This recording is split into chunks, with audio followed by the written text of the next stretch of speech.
muchirongwa The Verdict is Yours. Rangu zita ndinoitwa Kundai Chitate. Mumazuva mashoma apfuura, Sly Media yakaenda kunzvimbo yeshamva kudare raChief BUSHU uko takanosangana nenyaya yehanzvadzi nehanzvadzi vakamitisana. Ngatinzwei mudare mambo vachitonga kuti nyaya iyi yakafamba sei, zvakatanga sei uye ichapera sei. Ndi baba koichi chako hanzvadzi yako miisirei mombe nembudzi dzechimini. Mamisa mombe futi nembudzi dzidzai kuziva ukama mombe mbiri nembudzi mbiri. Baba maita basa kuya kwenyini kwatobhadhara wazivisa maita nharo atete wako yako maita nharo atete ndayo kuno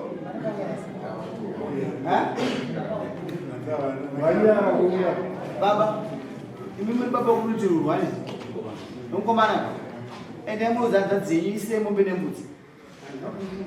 yairamba kuti apana ukama anozani atete wako ani nenzi chingwaro muise mombe nembudzi. Tingadai tikamisa zvinhu izvika nguva ichiripo pane munhu aipindira imamuna mhosva ivi maziva anaka muri chine chipa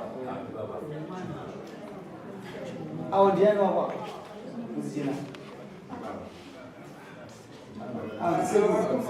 zisekuru baba vako ava naava chichiri kuonandira inini yotimunhu hakwanisi kuroorana mazvinhu zvachamani mukadzi unomuda mukuruka hapana zvakudhara kunzi batai gari chichikirani chine basa iropa riri mukati mushedza kuti tichipa munoti kuti baba munoti vanaroorane ndimi mudzi womwana hazvina kumira mushe chipaura kunogadziswa chivanhu muzukuru munomupazita rokuti ani muzukuru munomupa zita rokuti ani ipana madai watenga mazokutanga zviudzwanova uchitana nyaya yakusaziva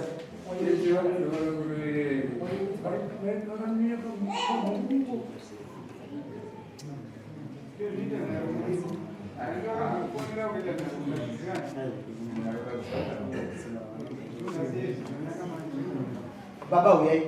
imi mukomana wengara unyina wenyu awotokama kama musingafambidzani makufa mufambidzani handiti uyu mwana haakwanisi kuti anogara mukomana muso hamukwanisi kuti munogara vese vanavo muchibva pano enda munonogedza heri munoadzokera kumba wani kubaba wani handizivi chivanhu chini kunoita sei mazwa munyiri iye handidzi yako zvakaitika nekusaziva asi mawaregedza wazwa musati jeni wako ndokupai mhosva mukuru zivanai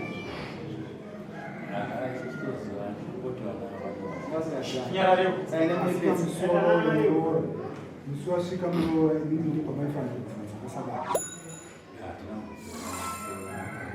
mutoonana nhasi saka chisema ndamete vanzamete maarrangement mwana wanga adziromba kwavo uyu nganobhadhara zvese zvinodiwa kuti mwana aita abatsirikana kasi mwana unoziva zvinoita kana kaita chinhu anozviziva imburira kwata ndingatonokusha wenyu enda imoita chivanhu chokwenyu vana varoorani ndapedza ke asi kana kumba kwamama nadhedha onyimo kweri kwaashingwaro ashingwaro ava nebanguru nditeti dai banguru unobva kumwe banguru kumukari nditeti wazvinzwa baba mazvita ine munhu inonosaina chimina chako mubana osainira atete baba sainira yadzo dzenyu nemusikadzi vaisiya vana zvibhigirika munoiudza zvinhu zvese zvino zvinoda kuti zviuye zvechimina kana kuda kusunungurwa mufana zvinhu ngazviuye